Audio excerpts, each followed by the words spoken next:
ka-YouTube. Naisip ko nga palang gumawa ng video para i-share sa inyo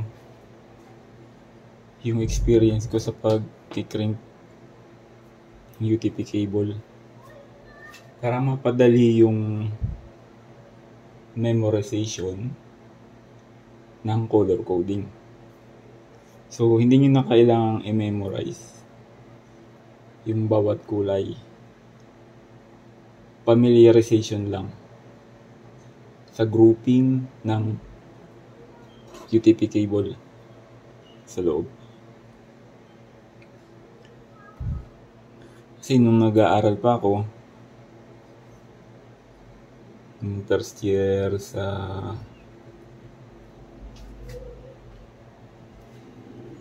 AMA, lagi kong nakakalimutan yung color coding. Minsan nakakalimutan ko yung notes ko. So pagdating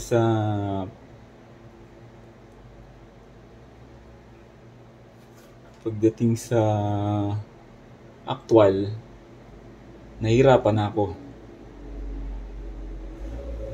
So nung nagkatrabaho na ako, kakikrimp ko, may na-discover akong paraan para madali siyang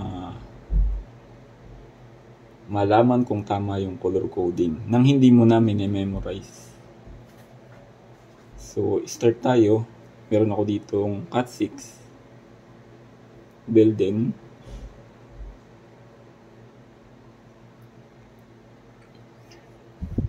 So, try ko muna ng talupan.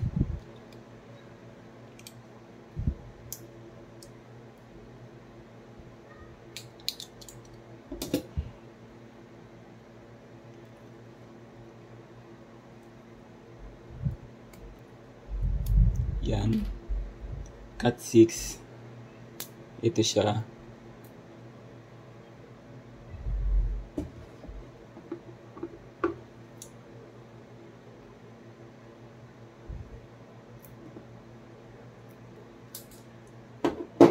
Siya nga pala, sa color coding, meron tayong dalawang standard na pwedeng gamitin, which is yung T568A and T568B.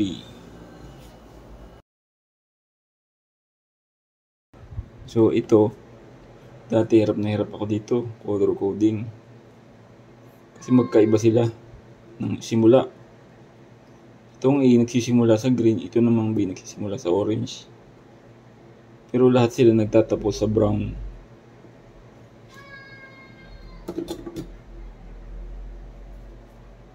So ginawa kong technique nun, kakakrimp ko na discover ko yung muscle memory. Makita mo lang yung kulay, alam mo na kagad yung magkakasunod. Depende sa standard na gagamitin. Sa actual tayo, actual. Halimbawa, binigyan ka ng problem.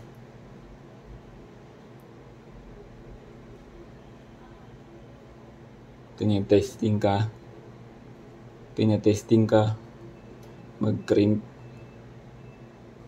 So ang ginawa is nirambo lahat.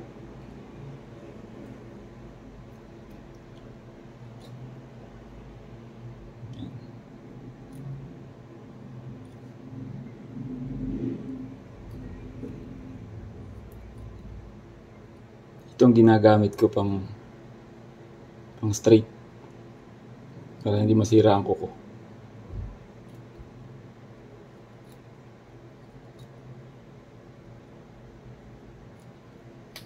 So yan. So ito yung problem mo.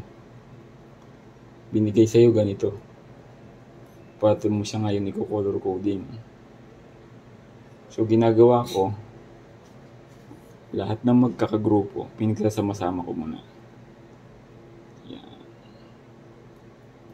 Orange, green, kahit alin. So yan.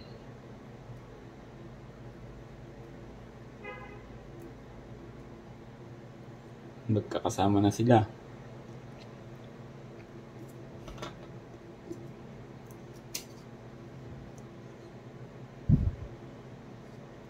ang lagi kong tinatanim sa isip ko, mapaanong standard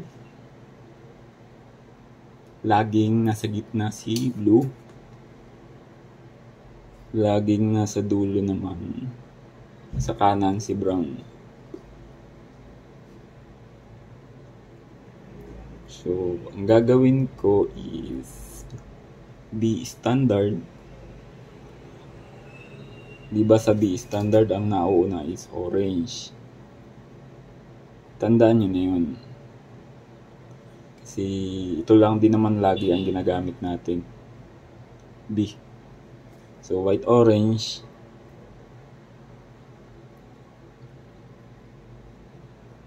Diba last orange, magsisimula ka sa kaliwa.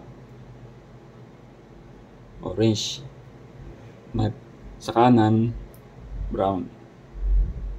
So, alisin muna natin si green. Yan.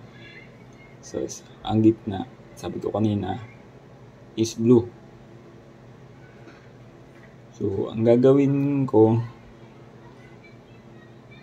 si green na lang yung naiwan. Paghihiwalayin ko ngayon yung dalawa, split. Ilalagay ko sa pagitan ni brown and blue yung solid green. Ilalagay ko naman yung stripe green sa pagitan ng orange at blue. Yan.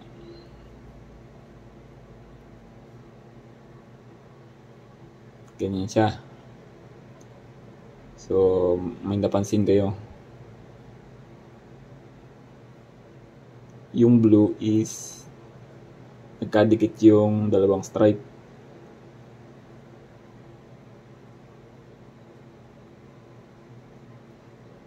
Flip mo ngayon tong blue. Yan. Ganyan siya. Yan. Muscle memory nyo na yan. Kauulit-ulit ng pagkikrim, mamememorize nyo na yung kulay. Ganun ang ginagawa ko. So, yan. Pag chinek mo yan, so, sabi. So, yun siya. White, orange, orange. White, green, blue. White, blue, green. White, brown, brown. So, kung A naman standard gagawin mo, babalik ka rin mo lang yung position ng orange saka green. So, sa case ng A, ang magkasama na is green. I-split ang orange.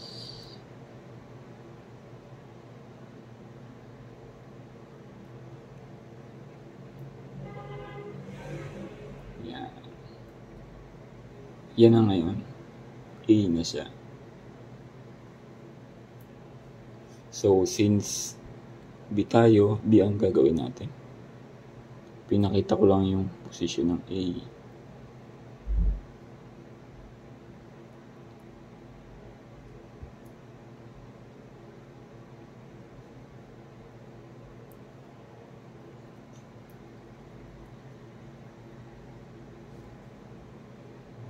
Ayan.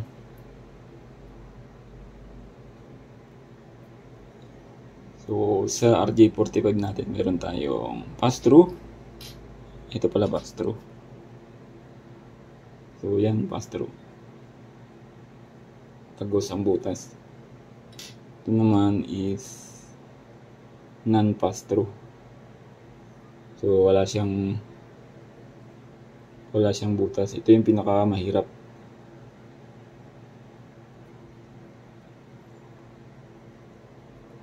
Kasi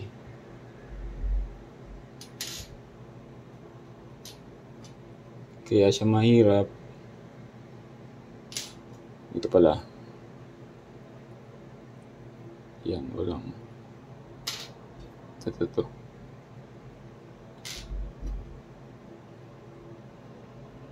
Kaya siya mahirap. Hindi siya yan. Tuloy na natin.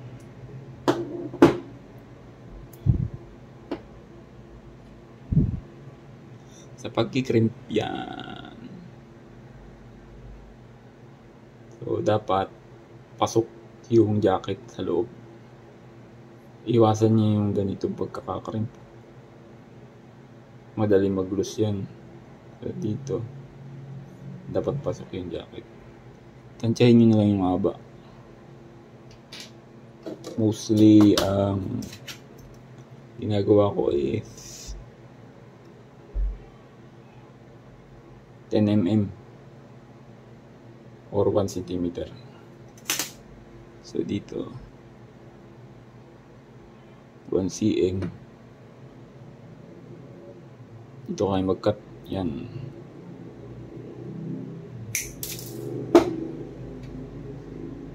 Subukan natin yung hindi pass-through.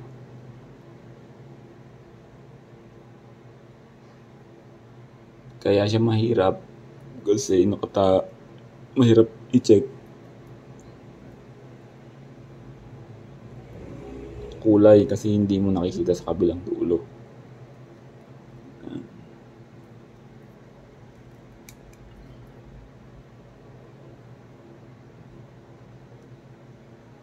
So yan, pag double check, titingnan nyo kung tagos, dumidikit na yung bawat dulo ng UTP. Dikit na, tama na yan. Ganyan lang.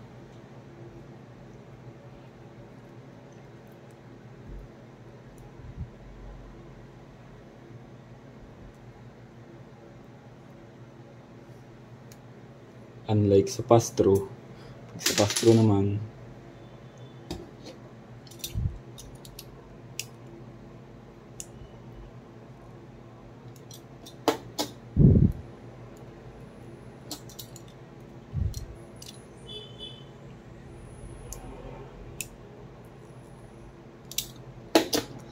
kaya nasabi kong madali.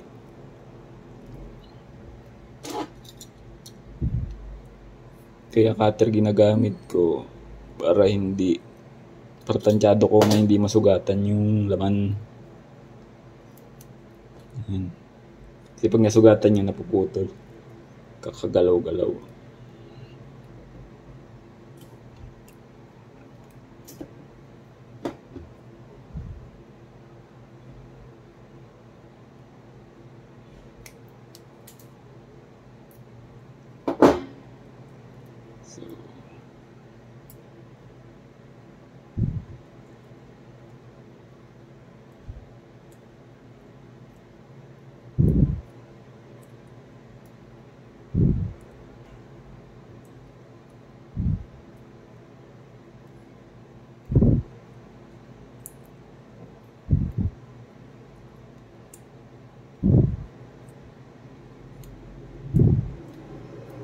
So, ganun lang.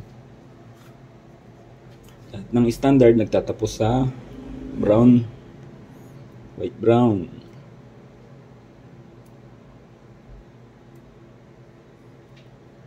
So, ang gagawin natin is B. Ang nauuna is white orange. Nagtatapos sa white brown. So, yung gitna is blue. Laging gitna ang middle sa lagi. So, naiwan si white green. Green, white, green. So, gagawin mo, split mo siya.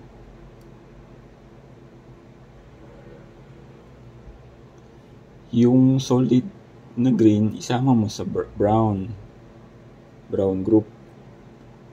Yung white green, isama mo naman sa white orange group. So, ito, yung blue na iwan, siya yung middle. Kapag pinagdikit mo, magkakaproblema ka kasi parehas solid. Dito naman sa kabila, magparehas straight. Hindi po pwede yun. So, ang gagawin mo, ipiflip mo ngayon si blue. So, yun. Ganyan lang.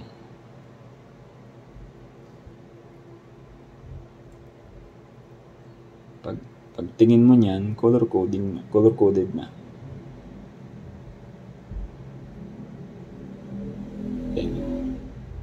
white, orange, orange, white, green, blue, white, blue, green, white, brown, brown.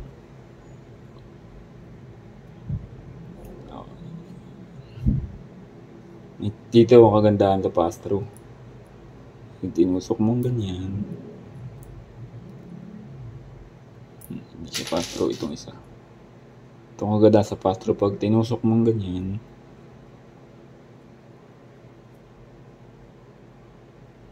mado-double check mo pa dito. Unlike dun sa hindi pass-through. Kung malinaw mata mo, mas madali siyang i-double check.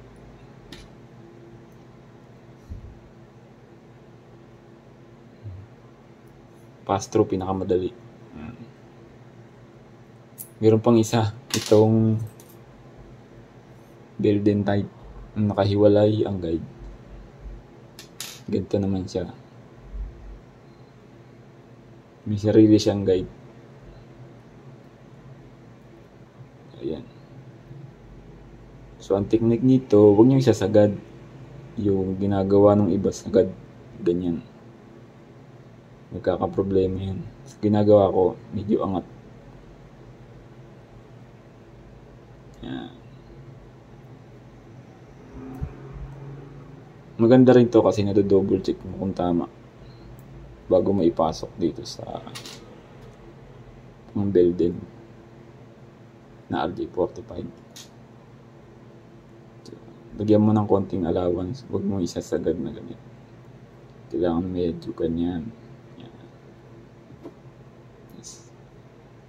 Saka ka magputol.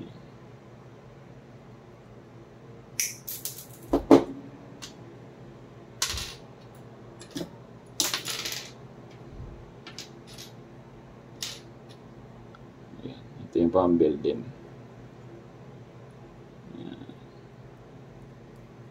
Mas maganda siya.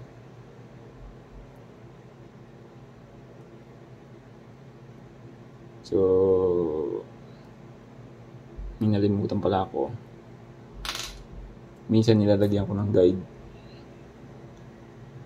Itong guide na to pang Belden lang, Cat 6. Hindi siya pwede sa ibang RJ45. Kagandahan ng may guide ay boots pala. Kagandahan ng may boots, magandang tingnan, tapos napoprotekto siya ng pa niya itong pinakang lock niya. Medyo angat.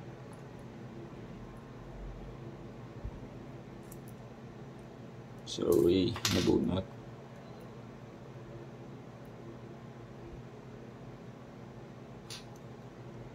So, yan.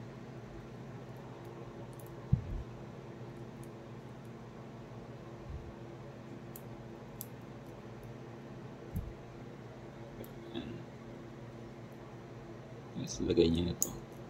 Yan. Yan. Maganda siyang tingnan. As protection pa dun sa mismong RJ45 no? Ito. Parang ganito. Yan. Tapos na. Ang kagandahan ng may lock.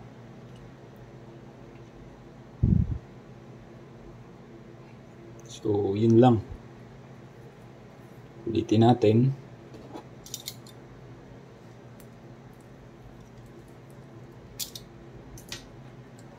Para madali nyo makuha.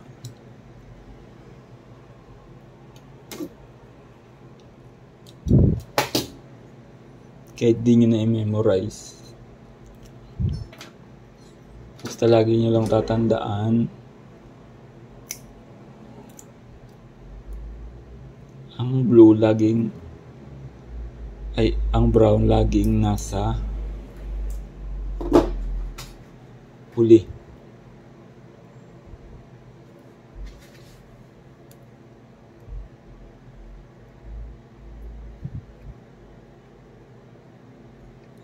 Ang blue laging nasa gitna. Pero naka-flip.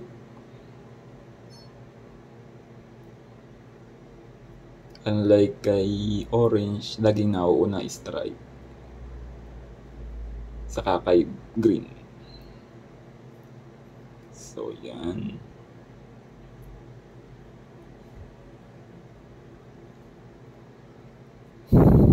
Yan. Pag i-straight niyo yung cable, masakit sa kamay to.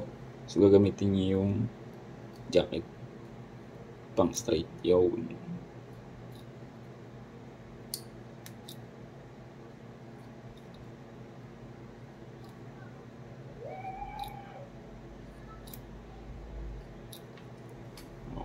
Yan, straight na.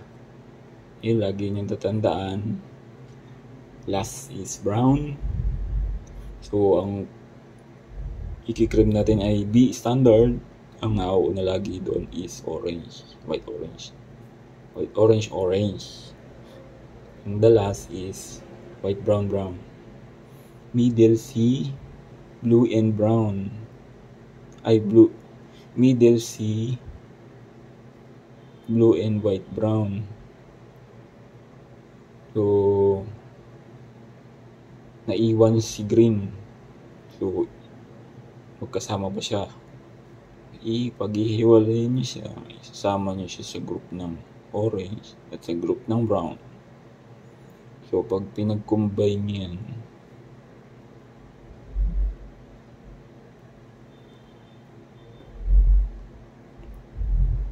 combine nyo na siya, color coded na siya.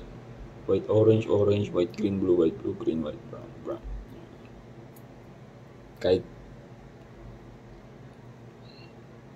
Kahit makalimutan nyo yung notes nyo, gamitin nyo lang yung color familiarization. Laging nahuhuli si brown. Pag di yung i-assemble nyo na cable, mauuna lagi doon is orange, white orange orange. Tapos laging nasa gitna si blue white blue. So ang naiwan is green, green white green. I-split mo, isama mo sa group ng brown yung solid blue green, then yung stripe sama mo naman sa group ni orange. So pag pinag-combine mo sila, color coded na.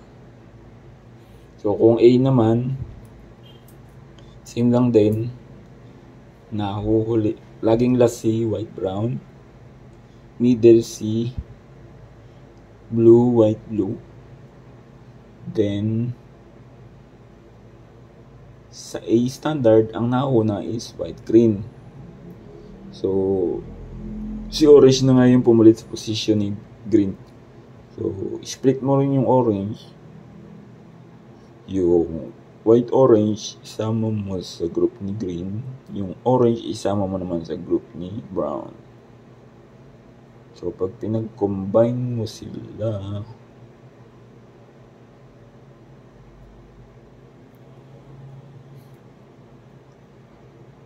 color coded na. So ito yung A standard. Nagsisimula sa green, white green, white orange, blue, white blue, orange, white brown, brown. So ganun lang. So good news naman, puro bihira na tayong mag-trim ng crossover. Lagi ng straight through. Kasi mga modern na ang mga device ngayon. Na-auto-sense na niya pag kailangan mag-crossover. Sila na mismo yung nag-crossover device na. Di katulad dati pag device to device, kailangan mo mag-crossover ng cable. So ngayon hindi na. Auto-sense na ng device. Nasi-sense niya na pag need ng crossover cable. Sila na yung nag-a-adjust. Kaya hindi na natin kailangang gumawa ng crossover cable. Laging straight through. Like dito. Kung makikita nyo yung yan. white orange. So dito white orange din. So para matest natin, gawa tayo ng straight through na B standard gamit ang non-pass through.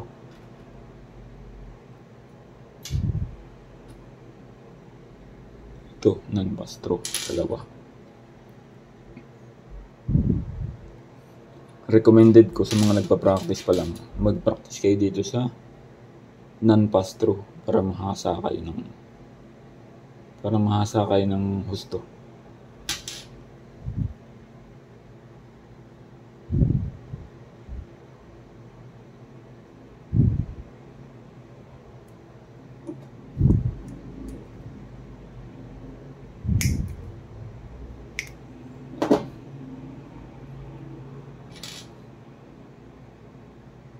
Hindi na ako gagamit ng guide kasi hindi ito applicable dito. Hindi siya sumasagad. Kasi magkaiba sila ng brand. Itong isa no brand. Walang brand yan. Unlike dito, Belden to. Then Belden din to. Ayan. Kaya magka-compatible tong dalawa. RJ45 plus guide ay plug boots. Plug boots tawag dito. Ito ay RJ45.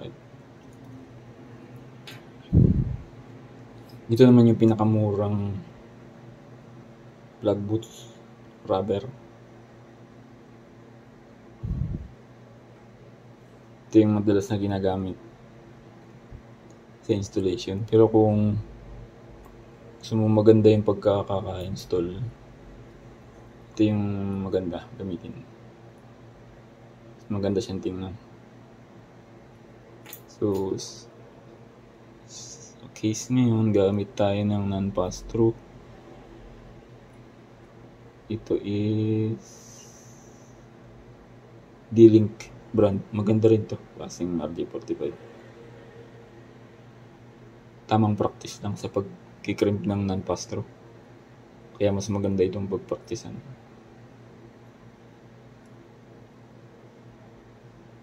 Mas matibay siya. So yun. Transparent naman, mache-check mo na kagad kung tama.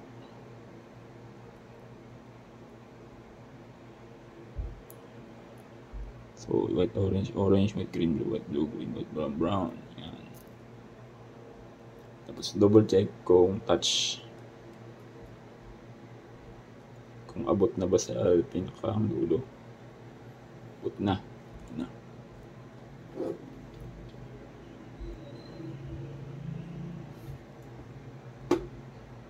So ngayon, non-pass through yung RJ45 natin. Tatanggalin ko yung pinakang blade. Ito.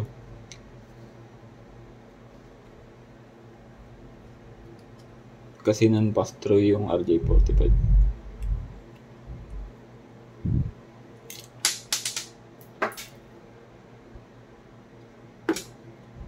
So yun.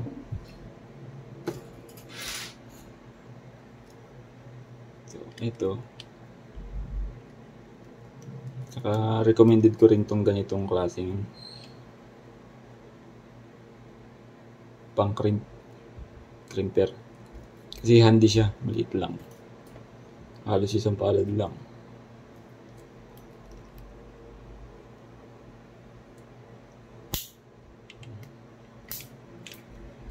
So yan.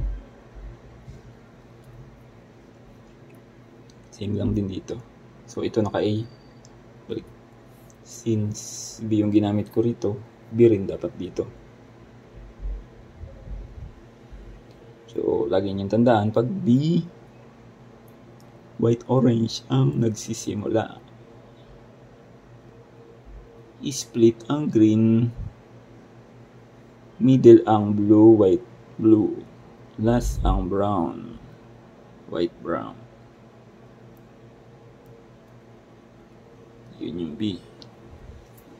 So, hindi mo na kailangan i-memorize pa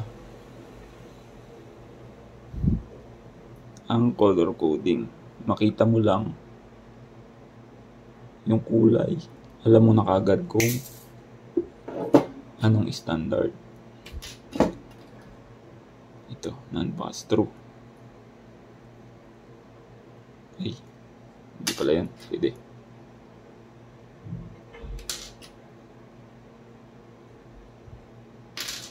Hanapin natin yung D-link.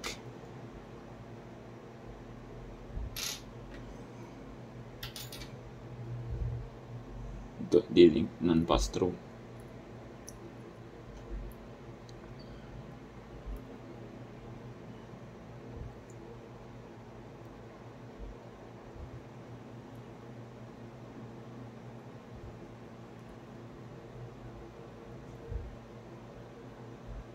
So, ayun, white, orange, white, green, blue, white, blue, green.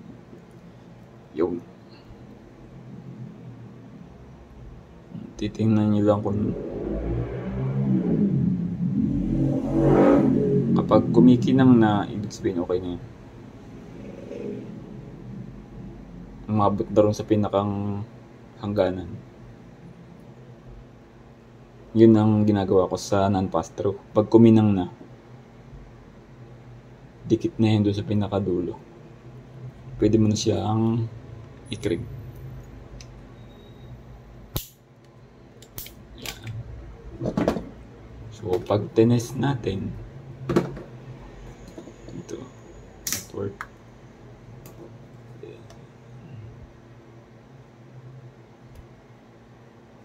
So, pag tinest natin,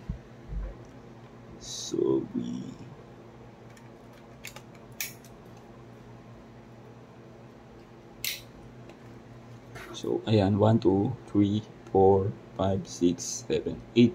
Karoon din dito, 1, 2, 3, 4, 5, 6, 7, 8. Double check, 1, 2, 3, 4, 5, 6, 7, 8.